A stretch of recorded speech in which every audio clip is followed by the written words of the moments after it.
கரூர் சட்டமன்ற தொகுதியில் திமுக சார்பில் போட்டியிடும் ஆசி தியாகராஜன் தொகுதி மக்களிடம் தீவிர வாக்கு சேகரிப்பில் ஈடுபட்டார். கரூர் சட்டமன்ற தொகுதி திமுக வேட்பாளர் ஆசி தியாகராஜன் கரூர் ஒன்றியம் நெரூர் ஊராட்சிக்குட்பட்ட காளிப்பாளையம், நெரூர் உள்ளிட்ட கிராமங்களில் தீவிர வாக்கு சேகரிப்பில் ஈடுபட்டார். இந்த பிரச்சாரத்தின் போது முன்னாள் அமைச்சர் செந்தில் பாலாஜியின் தம்பி அசோக்குமார் உள்ளிட்ட கட்சி நிர்வாகிகள் உடனிருந்தனர். பிரச்சாரத்தின் போது வேட்பாளருக்கு பெண்கள் ஆரத்தி எடுத்து பூமாலை தூவி வரவேற்பு அளித்தனர். காளிப்பாளையம் பகுதியில் அமைந்துள்ள அம்மன் கோவிலுக்கு வழிபாடு நடத்த சென்ற வேட்பாளருக்கு சால்வை அணிவித்து மரியாதை செலுத்தினர்.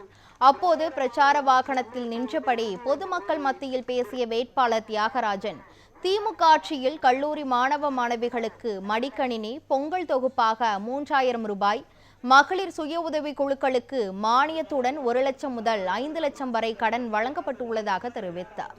இதேபோல பெண்களுக்கான தேர்தல் வாக்குறுதியாக ஒவ்வொரு குடும்ப அட்டைதாரர்களுக்கும் அவர்கள் விரும்பக்கூடிய வீட்டு உபயோகப் பொருட்கள் வாங்குவதற்காக 8000 ரூபாய் மதிப்புள்ள கூப்பன் வழங்குவதாக முதல்வர் அறிவித்துள்ளார் என்றார். மீண்டும் தமிழகத்தில் திராவிட மாடல் ஆட்சி அமையப்போவது உறுதி என்று கூறி